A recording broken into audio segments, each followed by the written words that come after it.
Ladies and gentlemen, good evening. Welcome to yet another edition of the Lambom Show.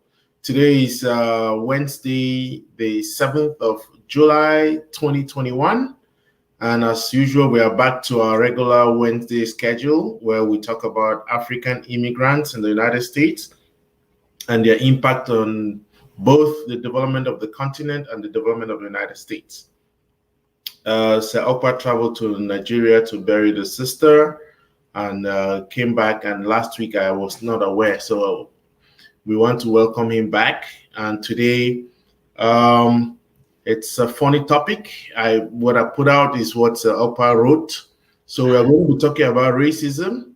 And Sir Okpa has an interesting take on that. Welcome back, Sir Okpa. Well, thank you. How was the trip to Nigeria?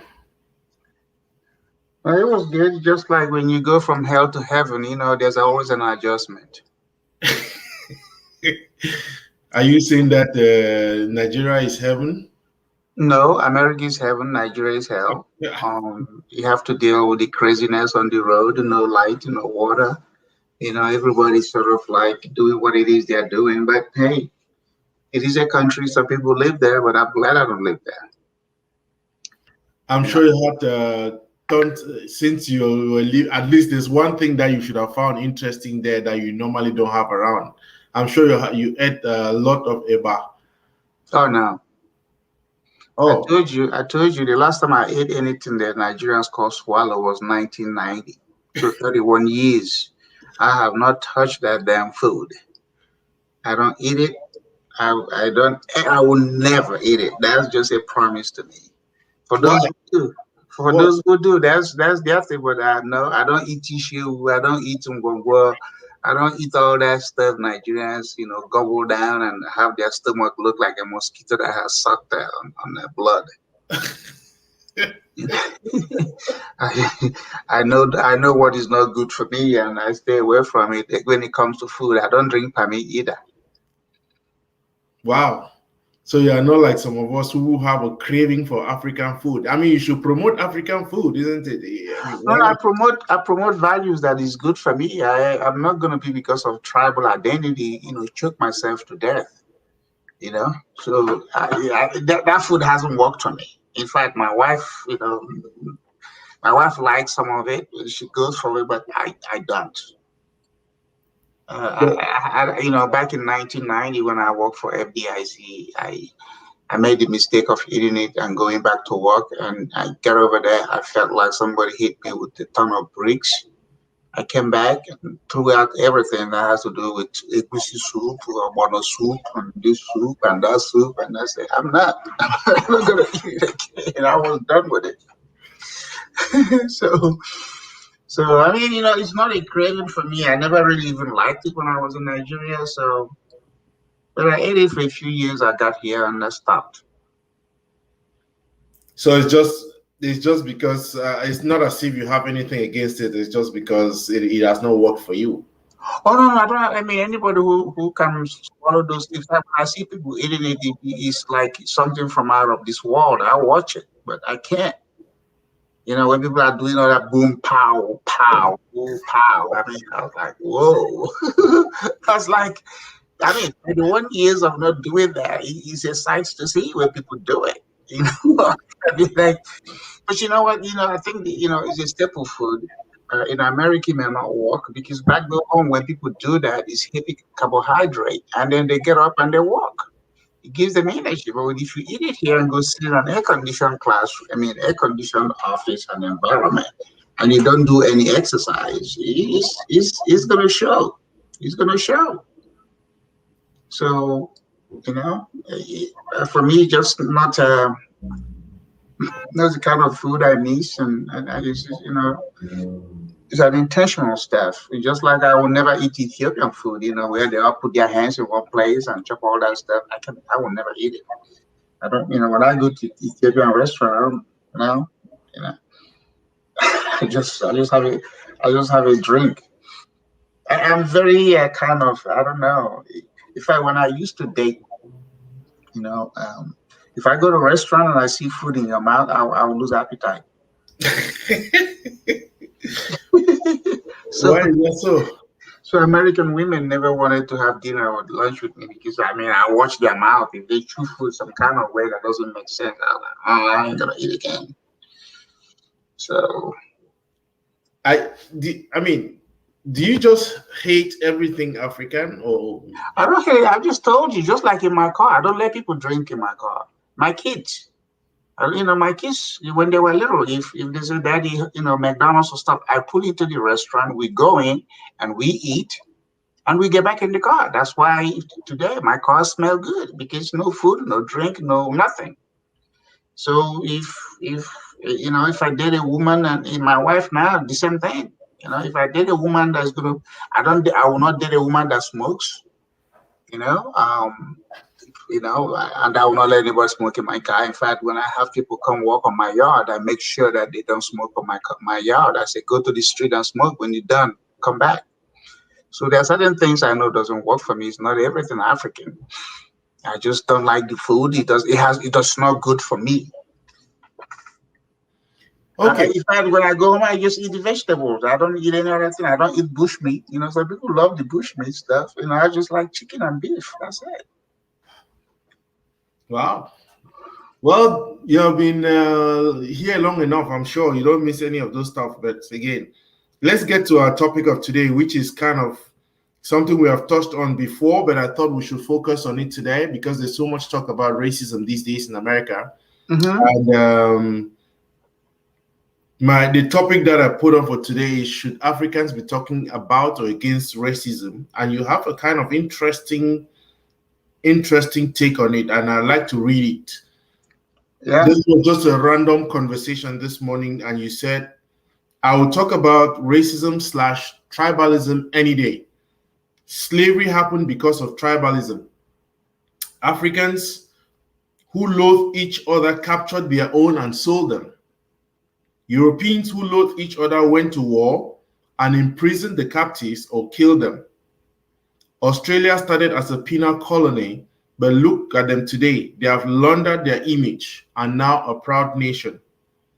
Sierra Leone and Liberia were two countries settled by freed African American slaves, but unsettling in the nation started discriminating against the natives and ultimately ruined it for them and all.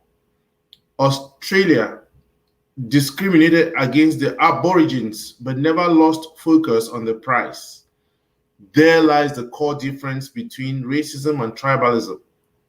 Africans and the black race relish both and never seem to master how to control, contain, and curtail such without losing eyes on the price. It's fight to the finish, all still in the same boat, victor and victims in the same ruts. Keep chewing. What's your point? Well, my point is that racism is not new, tribalism is not new, but Africans just don't know how to get rid of it. They don't know how to manage it. You get cases of nations now, everybody wanting to go through the tribal line. In Nigeria, they are pushing for that. In Cameroon, they are pushing for that. In Congo, everywhere. They never know how to become citizens. So even if when they become their own tribal nation, they still do what? They find a reason to divide along whatever line they're going to suit them. Is anybody surprised Somalia is one monolithic nation, same language, same tribe, they all look alike? It's one of the worst countries in the world. And they are Somalis. So why is anybody clamoring for division? So my point is, there's going to be dissatisfaction with any group of people. But we have to still remember we have to build a nation. And we have to build a nation based on laws, not tribal sentiments, not religion, not, you're from here, you're from there. If a Cameroonian were to settle in Nigeria and achieve residency, why can't he or she become, run for office there and do it? But you can't, because they remind you you're a Cameroonian, or vice versa. Africans remind each other of that. So, wherever you are transient. You're never really settled in and accepted as one of them. Look, America is not a perfect nation. I came here and less than 8 years of becoming a citizen, I ran for mayor of a major city. If I had moved to Yaoundé, do you think anybody would let me do that? They would come kill me at night, remind me, or ship me out across the border. So that's why we are a tribal nation. You see what is going on in Haiti. 1803, they became independent, the first black nation to do so. Look at them today. They still, when you see the Haitians, they look like some people in Yaoundé Street or on Abbas Street screaming and yelling. Because they haven't been able to figure out how to deal with these issues that, God is aware of it. Are we the first people on the face of earth to be enslaved and colonized? We're not. We just don't know how to stop crying and do the needful. It's always somebody who did it to us. We never talk about the things we're doing to ourselves. That's my take. Australia, for instance, yeah, that's how it started. But look at it today. Does anybody even mention the word penal colony? No, they are one of the respected nations in the world today. Wasn't America colonized and they fought themselves and they fought the Europeans, killed themselves, imprisoned the people they did. So Africa did never.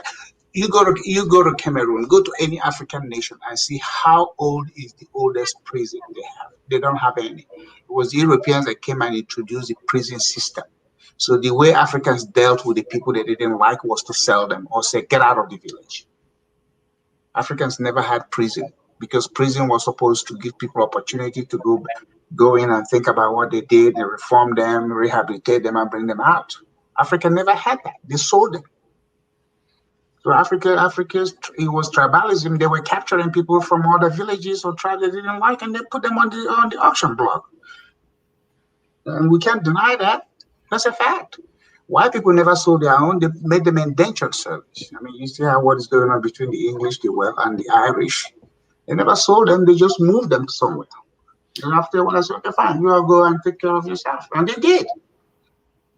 So let's, again, too many things there to break down, but I want to start off with the first thing you said about, I don't think that slave trade in Africa came because people really hated the other ones. I think it's also as a result of the, call it the enticement that was brought to the people by the Europeans, isn't it? Because again, the Europeans came in and they saw it already, we are doing it to themselves. So they just never, these people don't like themselves. But what I'm saying, so when they stepped in and they saw the way the Africans were treating themselves, it was easy. Remember, the first person that went to Europe, he didn't go as a slave. He went because, the first European or Portuguese that came in and saw that, the way they dance and the resilience of them, say, oh, wow, I want to invite you back to my country and show you off as a beautiful thing. And they did. And they said, oh, from there, there was an exchange, 1550 something, when the first one went. Then subsequently, Africans started, fighting these village wars and then started putting their own people. And then the Europeans were grabbing them for whatever the exchange was, because then there was a demand. Like that. So, just like if you go to the market and you wanted to negotiate something and somebody actually made it easy for you to have it, what are you going to do? You buy it. So it was called a slave trade, not a slave conquest. There was no war. Europeans didn't come in and wage war in Nigeria to capture Nigerians. People have been put a chain on and dragged all along to whatever market they do it. And that is why today, Lambert, you go by the coastal waters of most West African countries, it's not developed because people were afraid of being close to the water because that's where the slaves were being shipped out of. So they capture you, they take you there. That's why the real estate coastal lines in Africa are very poor. They're poorly, inhabited and poorly used because of that fear that has been lingering on since the slave trade. But coastal lands are very expensive in developed nations, but the African ones are not. So we played the role, and that role, like I said, was because of tribalism. People hating each other. There was no conquest. There was no really war. It wasn't like Nigeria engaged Cameroon, and then when you win them, you said, okay, fine, you guys behave this way. Instead, it was a war to capture. If they capture you or you did certain things that were bad, in Igbo land, if you raped somebody, you did something crime, they tell you leave the village, or they even grab you and they sell you. That history happened up until early 1900s. because then we have no prison system. The African culture has no prison system. Even when people have problem with mental illness, they put chain on them, or they tell them, okay, fine, to ship them out. So it's tribalism that led to that, part of it. So again, I don't think that the problem is really the tribalism that you're talking about, in terms of the fact that when they came to Igbo land, the Igbo people did not sell other Igbos. Oh, they did. Okay, so that will not be tribalism because you are Igbo. No, because tribalism, racism you're talking about, okay, different colors. Tribalism is you look alike, but for whatever reason, you don't like each other, either because of religion or you're on the wrong side of whatever track or whatever. That's, you are the same people, but you can't just stand each other. Then when it goes to race, we are looking at, okay, Asian, white, this and this, or nationalities. I'm saying within us, we couldn't stand each other. Which is understood, but it wasn't like where the king said, okay, fine, I'll capture this village. I'm gonna turn them to become this, way. I'm gonna make them do these things this way. Instead, grab them, sell them, let's take over their land. Let's take over whatever it is they have. And it's racism that enabled a whole lot of those wars that Africans had. And it was internal wars. How many other African countries have had any serious wars, like, World War, where Germany fought, other European countries and killed a bunch of people? Has any African country ever waged war like that? Heck no. Instead, they do internal. The African aggression is internal to their own people and is based on the tribe or the religion. So let's fast forward. Come to the United States. We live in the United States. And again, you have constantly pushed back against this conversation about racism. I don't know how many of these, but this written by, I think she's Nigerian, but she's Nigerian American. So you want to talk about race, but this is more for white folks. People at work. So white people come to ask her how should we talk about race. But today we want to focus on us Africans who have come to this country. We are privileged to be here, and are you against us? Are you saying that we don't experience racism the same way that the African American, and should we not have this conversation? Look, there's what they say, what you look for is what you see. When I left Nigeria, and I want you to keep your split window.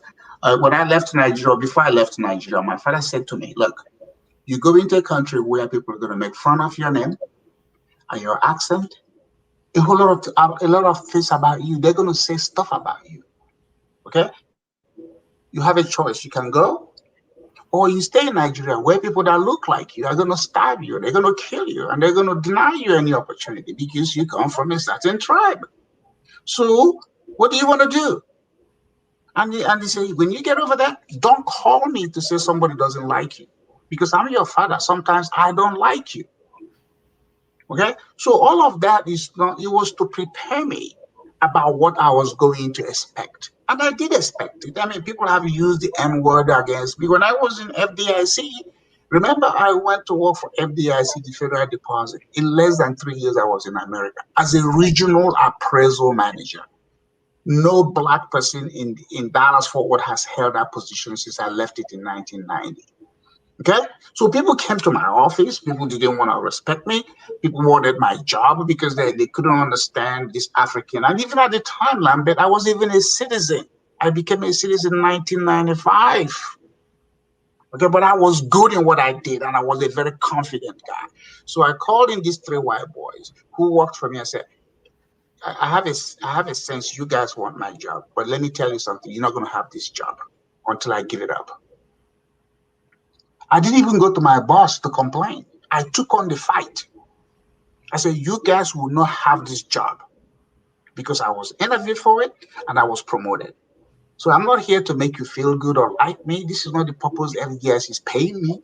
The purpose is for me to come do your job. And if I have to deal with you in a respectable manner in order for us to, you know what, we became friends. So we Africans, I'm just saying, we came from a place that is not angelic. It's not saint-like. We already have a sense of people who look like us too. So we come here and we put impression on white people to like. What's there for white people to like you for? I mean, if you go to the office and somebody don't like you, and you know it's an obvious intentional thing on you, document it and follow the channel. I got some guy recently who works for the city of Dallas, and he was telling me all these things the city is doing for him. I said, here's what you do. I said, document everything. If you have it, and send it officially to each of your bosses and the other people. Guess what? He did it. And guess what? They're having a friendly conversation. You'll have to learn to fight back. Because if God felt racism and is a factor, I bet you one day we wake up, all of us we're gonna look alike, and then we're still gonna find reason not to like somebody. So what I'm saying is it's going to be there. It is how you as an individual deal with it. Because remember, it's a competitive society. And somebody want to, just like when you go to play soccer or football or basketball, somebody's going to size you up physically. Are you well trained? Are you mentally ready? And they're going to, sometimes they even use like the basketball players or players say trash talk, just to weaken you. So what has happened is that we as people of color, we have undue expectations. I know at the time in the history of this country, we were not even expected to be alive. The law was against us. But you know what? That's just like every nation. Just like every nation.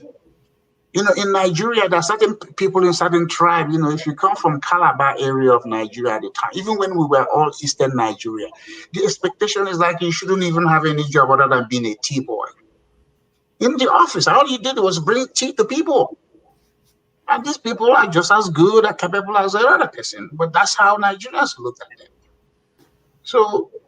But now it's not the case. The people have their own states and they're running their own affairs. So every country has had its own history of suppression, oppression.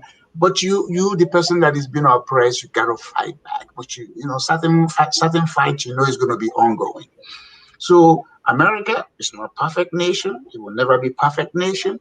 We're going to have issues, just like the enforcement. In Nigeria, they say at the time, in my part of Nigeria, if somebody wants to slap you, they say, whose son are you? And you say, oh, I'm the son of Mr. Mbom. And you say, okay, I will go and report you to your dad. But if you say, whose father are you? You say, Mr. Mbom, and Mr. Mbom is somebody they don't respect. They will beat you up and they tell you, if you go call your father, we'll beat your father too and lock all of you up. So, and when you go to go report to your father say, why did you even go over there? Don't you know who they are? Your father will even beat you up. That's human nature. So I get the point. I disagree when you say we have undue expectations as people. Yes, we do. Yes, we do, because you come from a country that is not functioning. The reason you're in America is because Cameroon or Ghana or Nigeria didn't work. Anybody who's telling me that, say, oh, it's otherwise, is lying. Because if those countries work, you wouldn't leave. Or maybe some people will leave by choice. But 99% of immigrants left because things were not working over there. The culture wasn't working. Opportunities didn't exist. Or if it existed, it wasn't getting to them. So yeah, so if you come here and somebody say, I don't like you, why are you getting offended? Go find somebody who likes you. I mean, I'm about the law. I'm about the law. If the law says you can do these things, then don't do it. If you do it, then I'll go after you. Let me ask you a direct question. Do you believe there's systemic racism in America? Systemic? Oh yeah, there's a systemic racism, but it's not even racism just against. There are white people who don't treat each other well. I mean, they still have the Irish people that, sometimes other white people look at them some kind of way. Have you read the book, The Africa's Gift to America? No. Okay. You get it by R.A. Rogers. But it's about African Americans, where they say Africa's Gift to America. In the 1800s, late 1800s, the Irish people and the Black people were at the same level. They were at the same level. But you know what? That's why they call them the Fighting Irish. They fought to launder their image. Today, a whole bunch of them are in government, successful in all kinds of ways. So what I mean, maybe because of color, the white people needed them and okay, fine, assimilated them. But that's the fighting spirit in them. They didn't go back to start because they came as indentured servants, which is the alternative word for slavery. Because white people don't want to call their own slaves, but but the word slave is it a Cameroonian word? It's No. not a Nigerian word. So they were doing it to themselves before they did it to us, or they knew what they want and they did it to us. But my point is, some of these Italians at the time, nobody even included them as white people. They were the other lower class off. But they fought. And then, what they knew at the time was being all these mafia people and crime. But then within their own Italian community, they said, cut that thing off. You are stopping us from migrating to higher society in America. And they started fighting themselves. But what are we Africans doing? Instead, we encouraging each other to keep whining and complaining why people don't like you. There's systemic racism. Have you been to meetings organized by Cameroonians? Okay, is there anybody over there that is discriminating about anybody? Does the organizations function well? Are there rules and regulations? If you pay your money and you want an account, does anybody give it to you? We can even start with ourselves to run our own organizations and see whether we do it well. Or Nigeria, have you been to Nigerian organizations? Oh my God, the people in the village are even doing a better job than the people in America. Yeah, but to make the argument that because our own countries are bad, our own organizations are bad, therefore we should just live with this is. I didn't say you should live with it, but I'm just saying you should make your own individual effort. Since I've been in America, look, I've been here. I've lived in Dallas State since '87. I have sued my lawyer. In 1987, I hired a lawyer to represent me on an apartment complex because I paid my rent and somehow they said I didn't pay and they locked me out.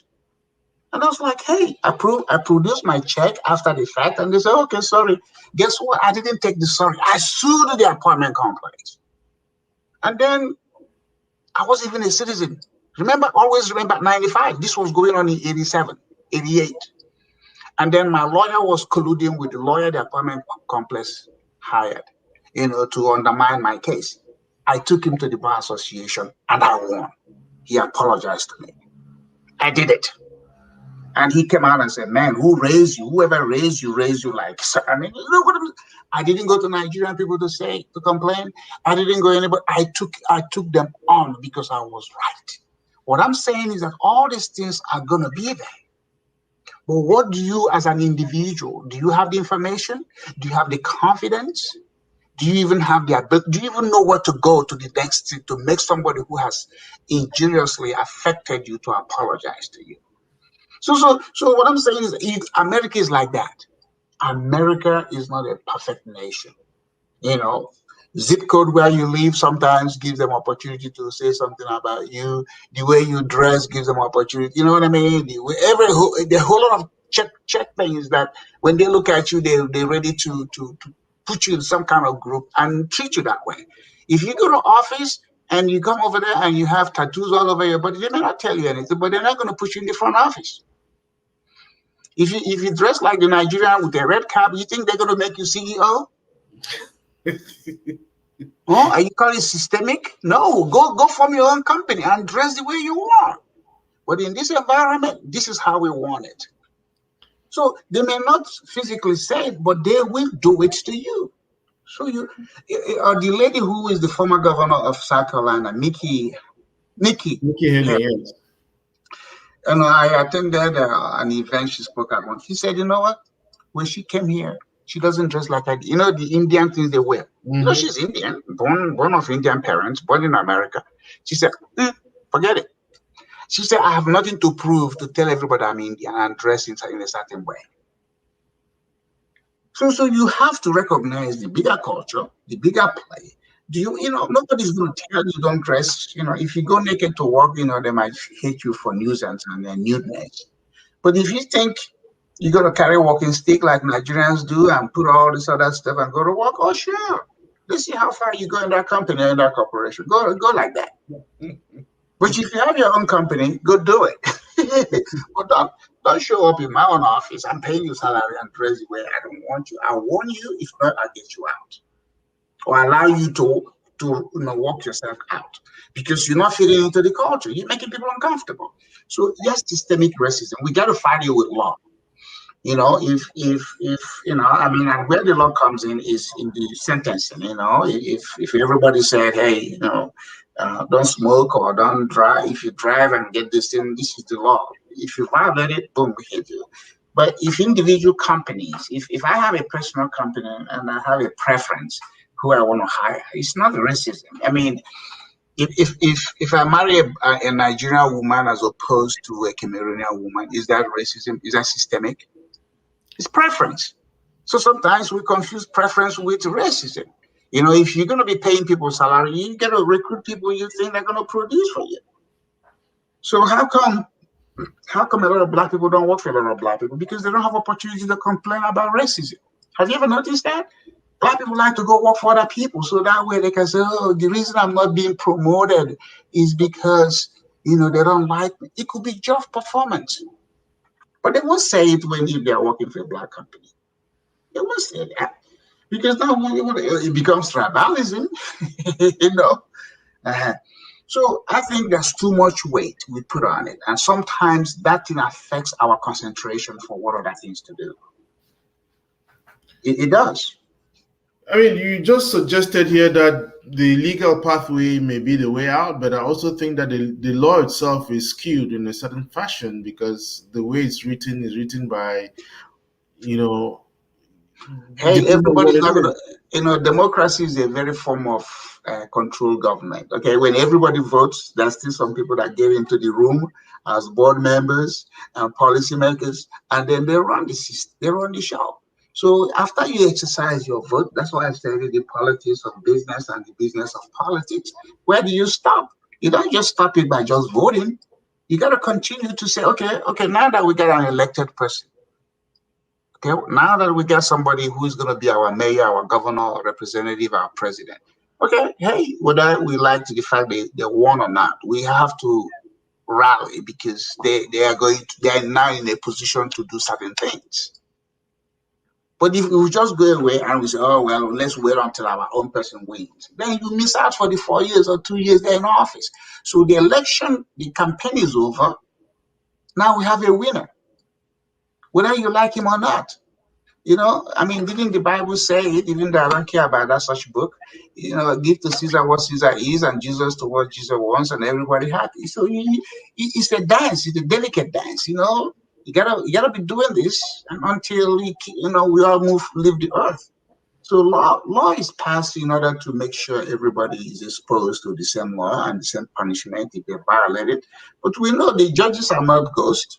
The judges are human beings. They're going to have their own prejudices. They're going to have their own preferences. They're going to do certain things. But you got to keep an eye on what they do. If you think that they are doing is skewed a certain way, then you bring it up into the judicial review or whomever, to see what it is can be done. But we can't just keep complaining and whining. That's what I'm saying. It's very distracting. It takes our energy from us. Yeah, I think some people are going to say that. I mean, the reason why they whine is because, and they don't want to go ahead, is just because we think that there's going to be some counter action. You're afraid of what happens when you, for example, you go and bring up something at your job about a white person, and then there's retaliation from the person back at home or whatever. I mean, people are just scared because of that. Well, that's what I'm saying. There's this thing Igbo people say. They say when a child is born, when they see ash, they run. I don't. If I'm gonna fight you, I don't assume that I'm gonna beat you up, but I'm gonna be prepared to fight you. So I'm not gonna make assumptions. And that's part of the weakness of human beings, is that they have these assumptions. Oh my God, he slapped me. If I slap him back, he might punch me. And okay, let me just take it because the Bible said to me, turn the other cheek. You never know.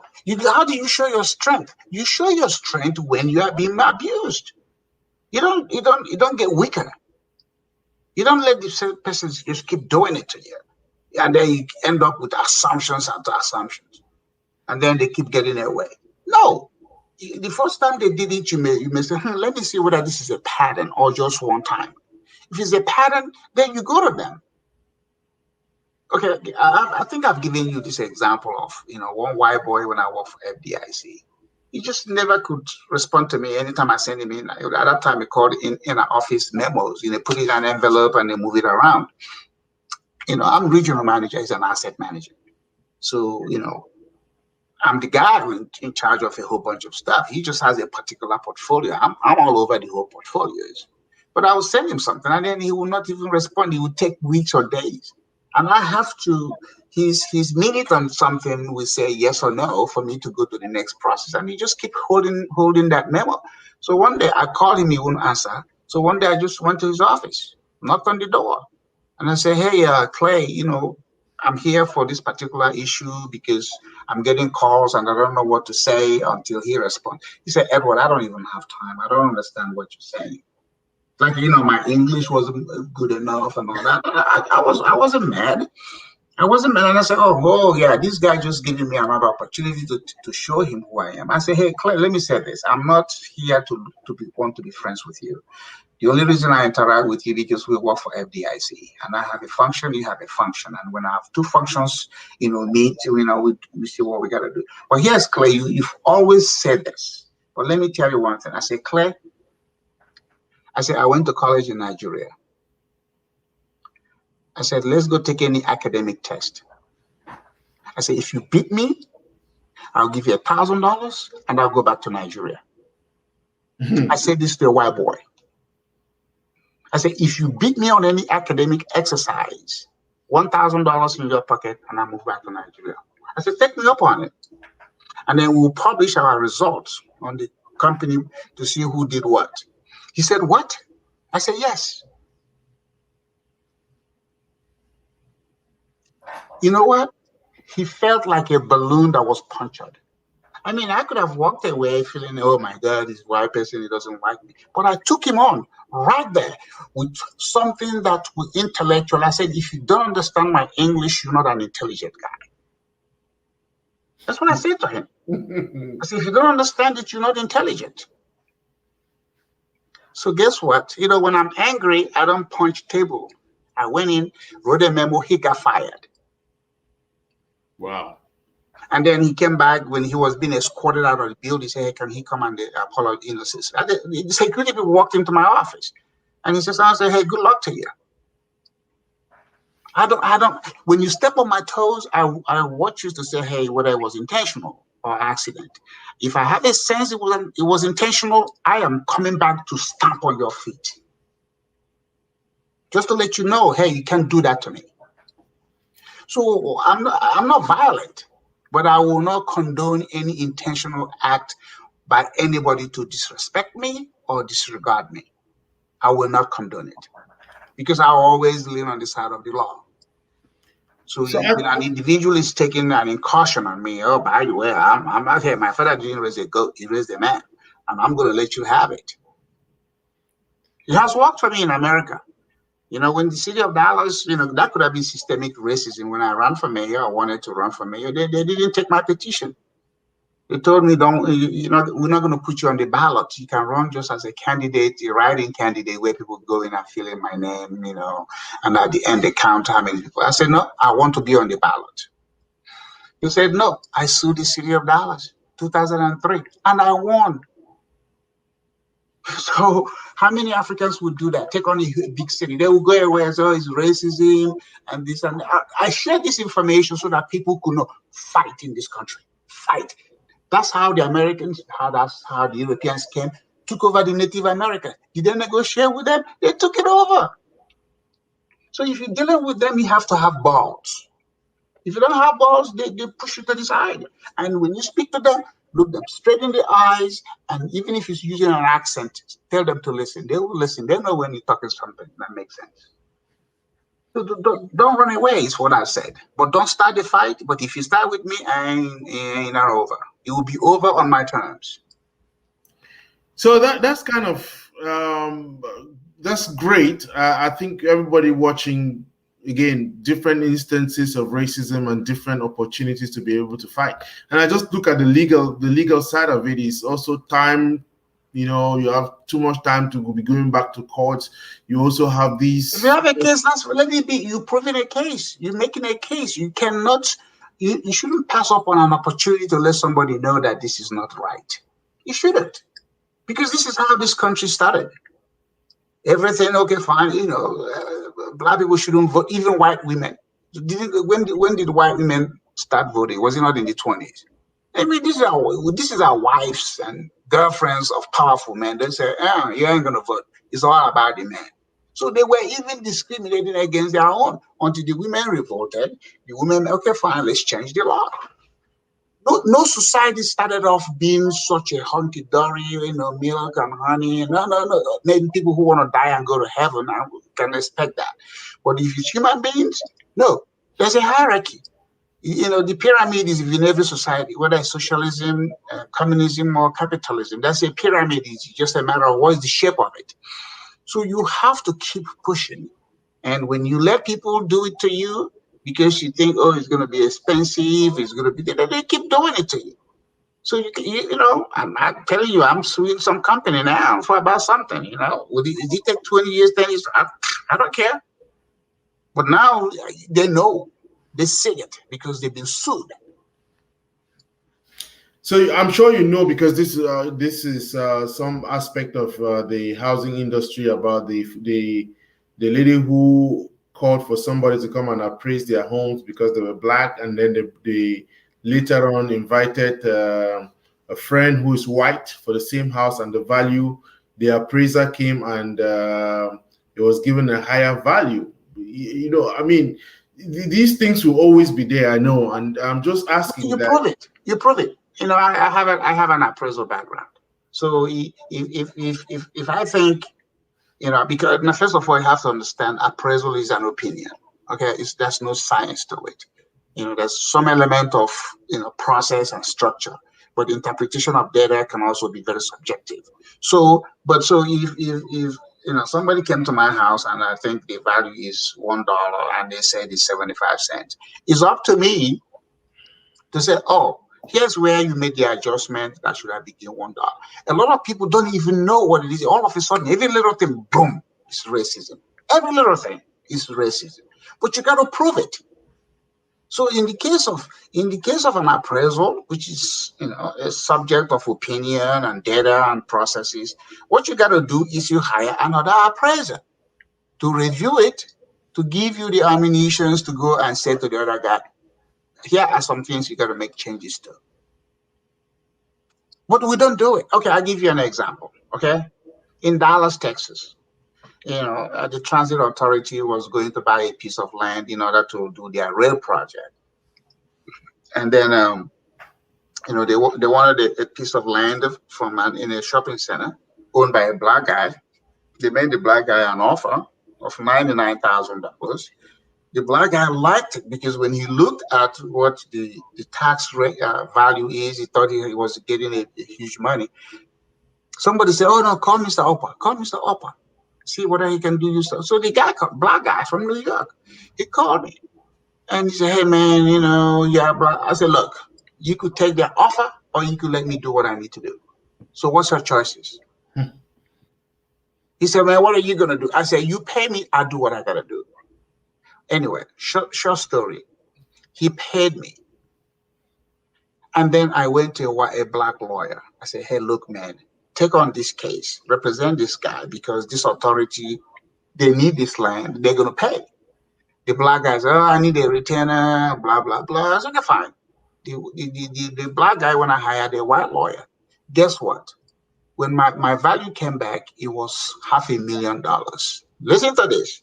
So the authority had already offered him 99,000. Okay, so I'm coming up with a value of $500,000. Guess what? The lawyer got paid. The difference, $401,000, a third of it, based on my analysis. What did I get paid? My appraisal fee, because I can make it based on contingency. So it's knowledge, it's process. That's how you take on America. You can do, some clerk at your office, might say, hey, this, and you run away. I told you how I got my first real estate job. Did I ever tell you that story? Yes, with your father's the card. No, no, no, no. I went to a company. This white woman would not let me see the owner, and I refused to leave until when she left to go to the to the break room. The owner of the company was coming out to go to the bathroom. He said, "Hey, have you been helped?" I said, "No." He said, who are you looking for?" I said, "I'm looking for Mr. George." I didn't even know what the George guy looked like. He said, "That's him." Well, I should wait. He went to the bathroom. Okay, so on his way back into the office, the white woman, the receptionist, had to come back to the desk, and then George came back and said, "Hey, come on." So the white man was surprised. What just happened? In this split second, there was some some action here she didn't witness. So I went into the guy's office and I gave him the card from my professor at the University of North Texas, and he interviewed me right there and gave me the job. What if I had gone over there and then the white woman said no? Oh, give me your card, I'll pass it up. Some Africans would have left the card and turned away. I said no. I said, this card, I have to give it to the guy that in whose name it is. So the thing is, do you even recognize what you have? Do you recognize it? I said no. I said I was willing to sit there until I see the guy, even though I didn't have any appointment. So again, it's attitude. I wasn't violating anything because at the time you could just, now most offices have a key something if you don't have an appointment. But back then, you could just go in and say, I'm looking for X, Y, Z. Office doors were open and stuff. So my persistence, people can call it stubbornness, has worked for me because I know when I'm on the path to what I want. And I wasn't going to let anybody say no to me until the person I'm looking for said no to me. I mean, just like choosing a girl, because a girl said no to me, I don't get mad. I say, hey, is it my timing? Or should I come back? Maybe I'll ask you on a Monday, I'll ask you on a Friday, maybe you change your mind. Most people will just go away and feel mad. Oh, well, she don't like me. Like, no, it could be timing. It could be she's not in the mood to talk to anybody. So learn on your part to know what it is you want and be committed to it. And you got to get pushback, but then do you push back? Do you say, okay, I bounce back? So racism is the same way. I mean, if every white man in America is better than you or I in terms of education, health, money, then I will know racism is really a very superior issue. But it's not. I mean, many people came from another country and here they're doing well. So why are you paying attention to, some of this stuff? You pay attention to it, but you shouldn't let it distract you from what you want to do. You move on. But let them know, hey, I'm here to make an impact. And that impact, I will do it with or without you. Even your boss don't own the company or work for the government agency, they don't own it. So let's. I want to come back because again, you mentioned quite a couple of things. First is about we should avoid the victimhood mentality. Okay, avoid that. We should learn to fight back. But I want us to circle back to one particular segment of this American society, which is law enforcement. And I know you are quite good with law enforcement in Dallas. The last time you showed me a couple of pictures, I think the superintendent of police, Dallas, you have many relationships out there. But I think that's a dicey situation. That's one area where it seems as if this whole issue of racism often comes up when people meet the police, use the killings and all that. What in your opinion, how should we be treating that particular aspect? Well, I mean, look, police brutality is not, it's a bad thing because it's like using taxpayer supported people to kill somebody. There are extreme cases. There are cases that could have been prevented, but stuff like that happening. And when it happens, we should do what? We should take on the system that enable them to do that. Going on the street and doing all kinds of stuff. Yeah, it's good. It gets attention, but you still not addressing the particular policy that say police can do X, Y, Z. You know, I'm on the Dallas Police Oversight Committee. So, I mean, there are three cases of a white person, Hispanic, and black. A Hispanic, guy got shot because he had mental illness. The police didn't know him, but he was pointing gun at the police people. And they shot him. That's what the police, really start making threats to them like that. They're gonna shoot you. People might say, "Well, should I shoot? You should shoot them, not to kill them." But hey, okay, if you want that to be the thing, go change the policy. Engage the police department. White person, the same thing. If those two were black people, what do you think would have happened in Dallas? It would have been a riot. But the families of those families are taking on the system. Jesse Jackson didn't come down, or a white supremacy people didn't come down here to protest for them. So the police, I approach them. I like law enforcement. The difference between America and the countries you and I come from is the police is lousy. But here there's a respect for the police. So I've been through the police academy citizens program. I did 9 weeks with the Dallas Police, 1998. So how many years I've been in America? I've been getting in 2003. I graduated from the FBI Citizens Program, the first native African to do it, because I want to understand law enforcement. And because since then, I have known, when I say no, it's not like I'm sitting down in the bar having a drink with them, but I know them and they know me because I make myself visible. I attend seminars. I go to them. I send them text messages. If I see them, I wave.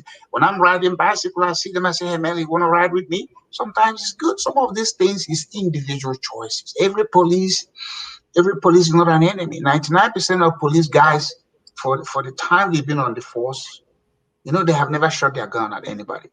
99%. It's just that few that do it that makes everybody look bad.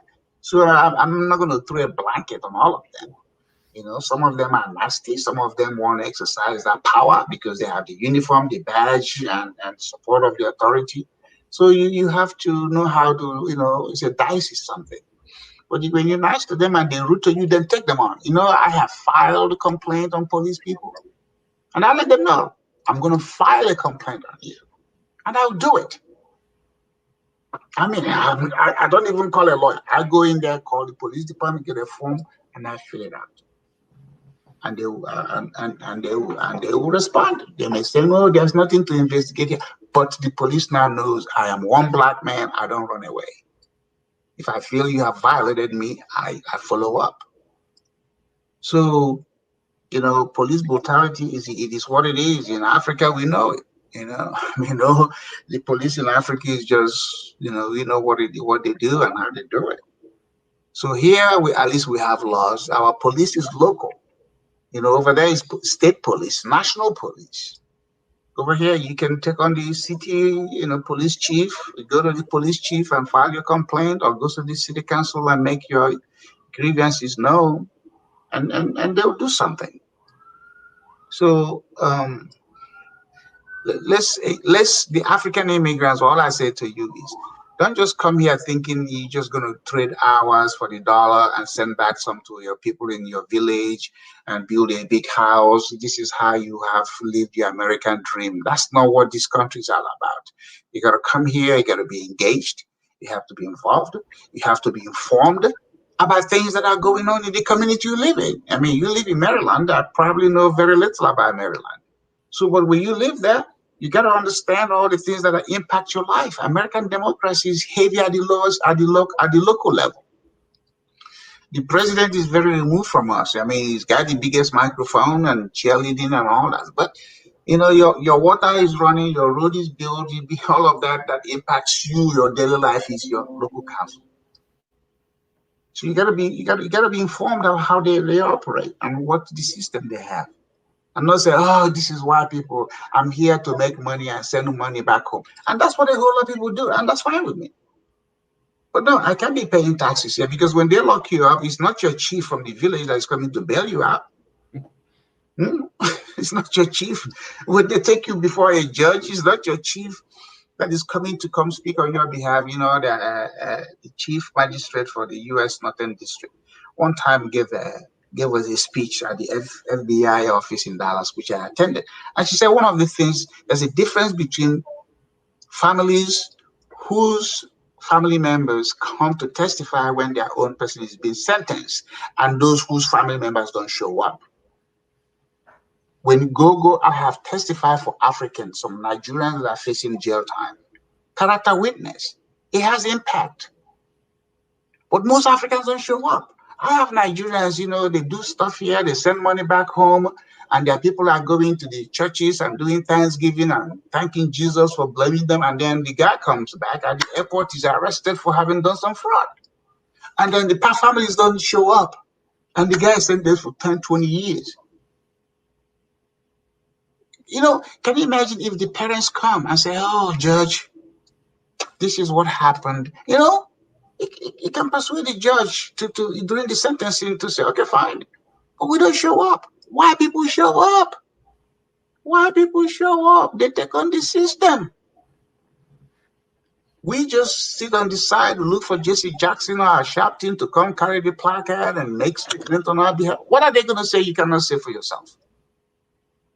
And they're doing it just to be more famous, to probably get something out of it. You should make the same statement. And you'll be respected because the impact on you, he who wears the shoes or she who wears the nose where it pinches.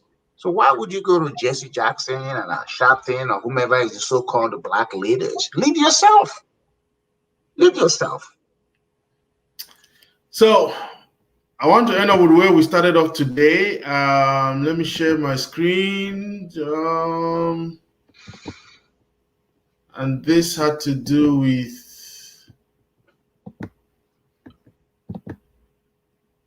any white person who was born, raised, and schooled in the United States of America. If you aren't a racist, you're a miracle. Either that or you decided to educate.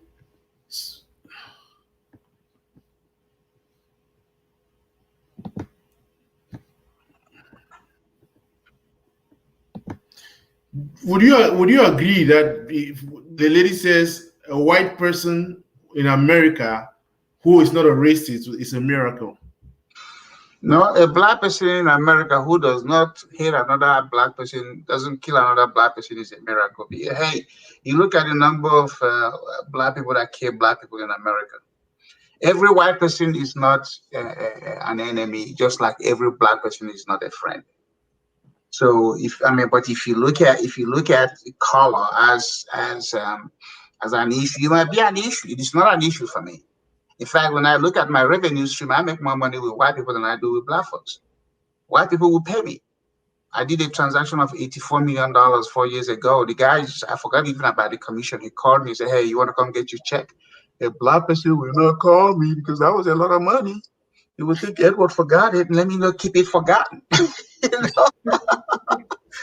Or I do with Nigerians. When they see the amount of check, they say, hey, man, that's too much money. Can we renegotiate? No white person has ever renegotiated with me. They pay me. With black folks, it's a dance. It's delicate. They cut off their phone. They won't talk to you anymore. So, look, I have actual experiences. I do. But it's not because it doesn't make me prefer them better. I'm just saying when I'm doing things with them, I know what I'm going to get. When I'm dealing with my own people, I went to go bury my sister. That's another story. And I was like, dude, she's dead. The best thing you can do for their people is what? Bury them. But in Africa, it's a big old thing. That's why I told them, I said, I am not coming back to this village. I will never return to Nigeria to live. When I die, I'm going to be buried in heaven. Why should I live in heaven? And when I die, you bury me in hell. Why? Who does that? No, you make a choice. That choices we make in life. The thing with we Africans and black people, we refuse to make choices. We want to see ourselves in a group. We love group identity. I'm an individual. And that individuality is very strong for me. I'm not selfish. I'm self-centered because I know what I want. I am not going into because of the tribal identity and say, oh, let me fall into that category. It's all black people. When I came to America, I gave a black guy a job. You know what he would do every day? He'd come to work and he would sit on the phone talking to his girlfriend. And I'll say, Richard, what are you doing? I'm the only black guy there. He came in as the second person, and I was the manager. He said, man, I'm talking to my girl. I said, can you talk to your girl after sometime? And then he would hide again. I fired him. He started crying. I brought him back. He still did the same thing. But why people respect authority? Edward is the manager. They may not like it, but they will do what I say. And there was a white boy that didn't respect me. I fired him after we went to lunch together. I came back and fired him. He said, hey, man, we just had lunch. I said, well, it has nothing to do with anything. You got to go. 1988, Lambert, and I came here in 1987. Already had power. But I used it for when things don't go the way they're supposed to. Not for me. If somebody's paying us to do the job, why are you coming over there not doing the job? So, yeah, no. My experience with white people is different. I'm not saying they all love me. I don't like a whole bunch of people. I don't like this, But I'm just saying my experience with white people has been very different because I'm straightforward. I don't run after them for title. I don't run after them to do anything for me. In fact, when I meet some of these people I meet, they always ask me, Edward, what are you working on? What can we help you do? It's not me asking anybody. I've never asked politicians to give me anything. So it depends on how you build your relationship. He said, white boy I've been friends with now for 34 years. I mean, before he even got married, his boys call me the black uncle, and we sit down, we talk. So you have to craft your own image and build your own brand. We all have our own shortcomings and faults and there are all these other things, but, it shouldn't prevent us from, thinking big and looking ahead and reaching out. I tell Nigerians, I say, I wasn't hanging out with you in Nigeria, so why should I come to America and start hanging out with you? What's the purpose? Have you ever gotten any information from fellow Africans that are useful in your life in America? Have you? I mean, maybe you have, but we are not the people that network. We socialize. We don't trade information. We don't share information. But I mean, other people say, hey, man, hey, it's over here. That's how white people build the network they do. They know how to, Africans don't yield. In Cameroon, in your drive signs, traffic signs, you have stop sign and yield. Oh, please. Everybody goes. So, but I mean, America, they yield. So what is yielding? Some guy recognizes you have more knowledge, you have more intelligence. Hey, Lambert, how can I be part of what you're doing? That's yielding to you. Or what do you need from us to be able to do? That's yielding. Africans don't yield. Black people don't yield. Instead, they will say, hey, you think you're all that. And I said, yeah, I don't think it. I know. People have said, hey, you're full of yourself. I said, thank God I am. I say, you are empty of yourself. That's why I'm full of myself. Because what I'm trying to do is to make you feel some kind of, and I don't take it. I respond. I'm moving on. So, I sympathize with anybody who's not getting any face shake or what they think. I mean, this country is not easy. It's not easy, but at the same time, it's very simple. Because this is one country you can go in 7 years. If you do everything right, you can become their citizen.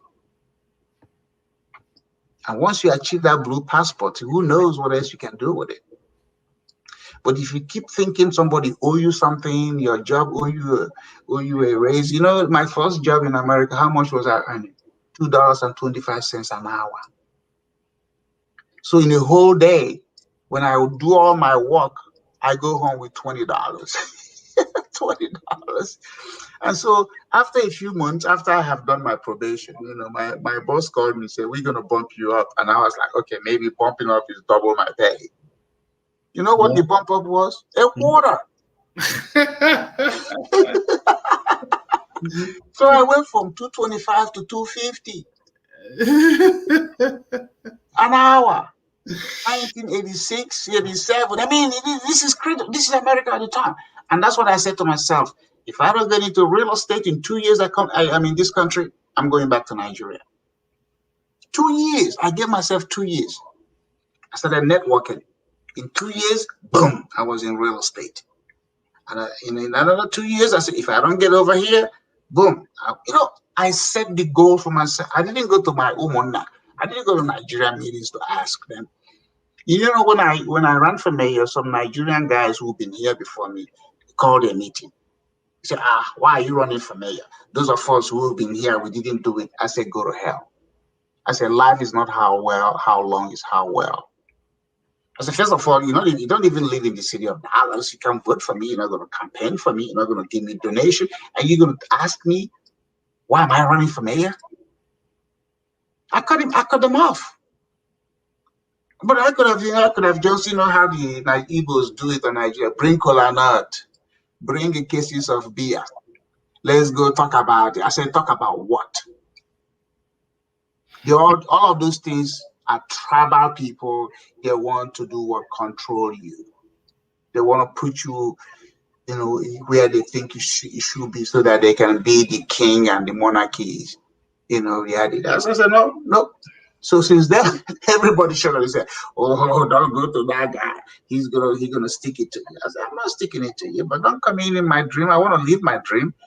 Even my uncle that facilitated me coming to America.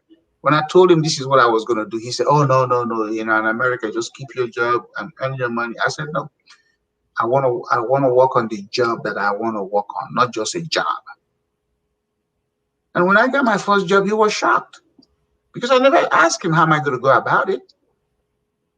The problem with Africans is that they go seeking information from people that don't even know. So if you go ask somebody who doesn't know about what you want to do, what do you think they're going to do? They're going to tell you what they know and probably discourage you. White people will say, hey, look, man, I don't know, but maybe I know a friend.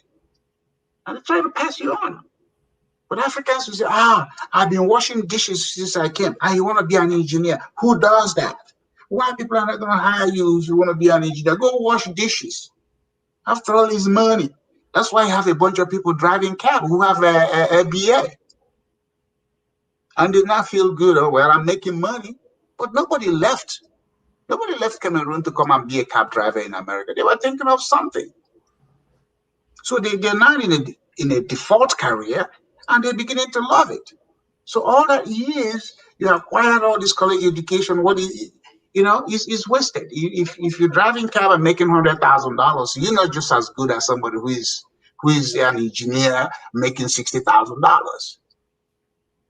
But the African will lean on the money side, because now they will say, let's go to my village, you see my mansion. Who builds a mansion in the village and go live in an apartment in Washington, D.C.? If you build a mansion, go live in the mansion, not in a 2-bedroom, low-income, affordable housing, and you impressive village people, but you struggle in America. Go live in your mansion. It's deceitful like lifestyle. And we go into our own meetings and churches, and on Sundays when the Africans dress up, to go to church, wear all these things they wear on Saturday when they go to weddings and stuff. No, go and compete. You didn't come here to compete with Cameroonians. Go and compete with the people, the greater society. Go test your resolve. Go test your confidence. Go challenge some of your fears. And then that's when you're going to begin to appreciate living in this country. I go to some of these events, Republican events. I'm the only black person. I'm comfortable with it because I'm not going there just to be the only black. If I'm invited, okay, I'm going. So those things have values you probably won't, it's hard for many people to understand it. You're able to speak up, you're able to shake hands, people notice you notice them, you move on. But if you don't know it, you might think, it's all about them. No, everybody in America is looking for something. But the thing is, what do you have to offer? I'm going to Ghana July 22nd, come back August 2nd. What am I doing? I'm taking a delegation of Americans for a major project we're going to sign. Now I'm getting people sending me proposals. Hey, man, can you propose, do take this along with you? I'm proposing something that Africa has never happened. I will go into Ghana for it. I wanted to do this in Gabon, but I said, oh no, Ghana. So my client is paying it. And how did it happen? Because I was somewhere, somebody said, hey, talk to Edward. Talk to Edward. He will get you what you want. So now, boom, we're going to be in Ghana. And we're going to participate in what they call the Panafest. The Panafest is what they do every 2 years, you know. But I'm taking this delegation for something that when the announcement is made, is going to be nice. That's what I do. That's what I do. I mean, it's not a magic. It's just how do you see the world? The world is bigger than our zip code. And you being an African with a blue passport, you should be the prophet that your village people want to welcome back. But you have to have something for them to welcome you back. But if all you want is to go show them your big car and your mansion, you're doing the same thing the politicians are doing. Come with knowledge, come with strategy, come with relationship, come with confidence, and let them know that this thing is not what is going to change the continent. What's going to change us is us being able to take on certain things to make a lot of us rise out of the situation we are in. That's it. There's no magic in my life. It's a KISS, KISS. Keep it simple. Keep it simple. Keep it simple, straight. Right. Don't complicate it. Don't complicate it. Right. Yeah. I mean, you know, Jesus spoke in simple terms because he wanted majority of people to understand him. It is the apostles and the other people that started to interpret it and complicate it. But he broke down. He never gave speeches. He communicated with people. He spoke with the people. He spoke to the people. The other people spoke at the people. The disciples spoke at. So I went to an event one day. I saw this priest, drinking some wine, and I'm having a good time. And I was like, hey, I didn't know a priest can do all of that. So I went to the guy. I said, hey, I hope you don't mind. I see you downing some of this wine. You know, how cool is that? He said, look, Jesus didn't have any problem people drinking. It was Peter. Peter didn't have a problem. After all, Jesus turned water into wine. I said, what's your church? I'm coming to your church. I said, I'm coming to your church. Simple. A lot of things in life is very simple. When you understand it, simple. Right. So again, thank you very much, Okpa. The question of racism is quite a big one, but I really love your approach to it. It's rather than whine about it, look for ways of breaking through the noise. And if you have the means, get through the legal way. If not, try to create a niche. And you talked about knowledge, strategy, relationships, and all that. I think that's great. And I would say that you are probably an outlier in terms of the fact that not very many people are able to just shoot straight across, who want to join the bandwagon and complain about it. Again, first you acknowledge that it's a problem. There is a problem, isn't it? It's not that you're wishing it away. You acknowledge that there's a problem, but let's not stay on it. Let's not, whine about it. Let's look for ways of getting through it and establishing ourselves. We'll continue the conversation. I'm glad you talked about Panafest. I just Googled it up and I saw coming up July 23rd. We'll have an opportunity to talk about it again. But any last words? Well, again, I missed talking to you. In 2 months, I was in Nigeria in April 20th, 24th to June 24th. I went to Nigeria twice for my nephew and my sister. That's a ton of money. But I'm glad that I went. I'm glad that I was there for my baby sister to be buried. Losing her, shocked me. But I didn't create her. That's her time she went. But it reminded me of the sort of background I came from.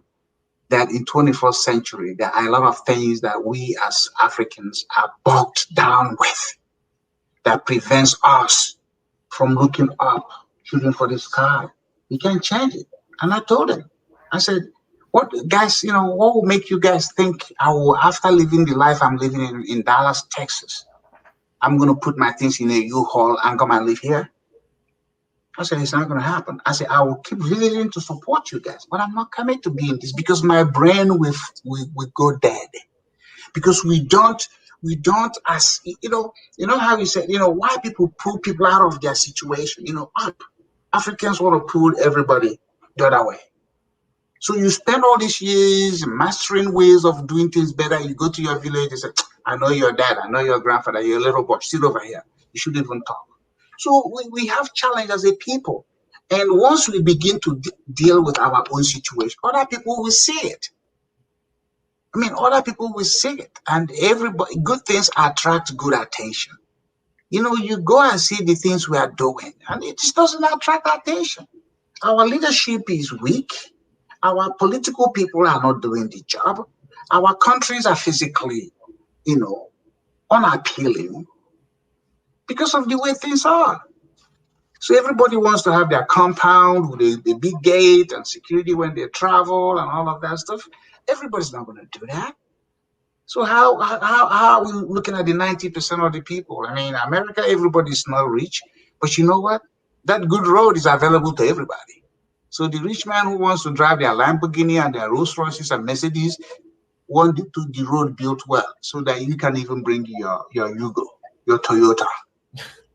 But in Africa, they have the big cars, but they don't build their own road. So everybody's on that whoa road. So there's a difference.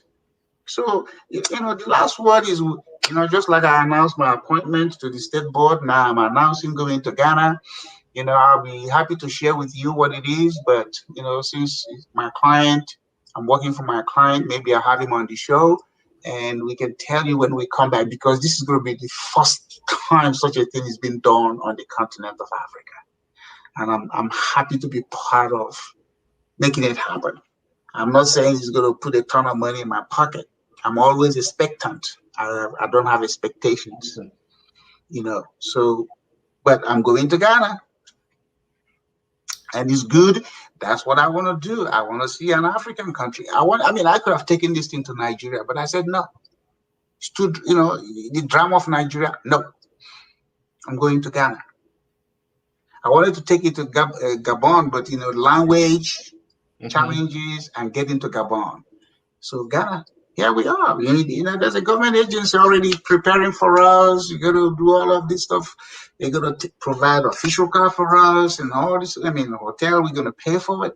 But we're going there for business discussion on something that we are hoping to have a 20-year agreement.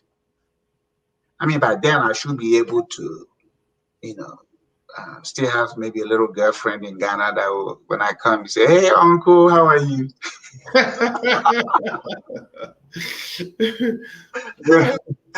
Right. So again, as always, I really want to say thank you. Welcome back, and sorry about your loss. And for me, it's always a pleasure. I always learn a lot. I always think I'm coming to challenge you, but I end up learning so much. No, you challenge me too. You challenge me. I like the conversation. It's not a debate. That's like I told your friend, what is his name? Divine. I said, no, I don't do debate. I do facts. Debate could turn opinions into facts. I'm about facts. My opinion my opinion is based on facts that I have. So that's what this is.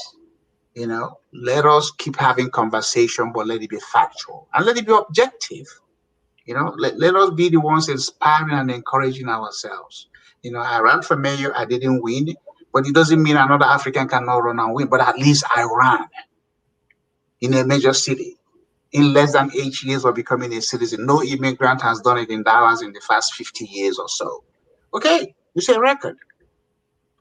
Anytime, my name is out there somehow kind of way. But I do that for Africa to say, you can do this. You can do it. So Nigerians were not going to make me mayor of Dallas. It's going to be Americans and other people, the Hispanic, the Asians, the everybody else. Fine. Get into it. Get pushed around and see what it is to be pushed and you're still standing, because it's gonna build your confidence and it's gonna make you stronger. It's not about winning. How many people have run for president of America before? We only had 44 men. 45 men that actually be president. 45 men. So get out there, test yourself. You know, when you have a dream, when God gives you a dream, don't go asking somebody else what they think, because they didn't have the same dream.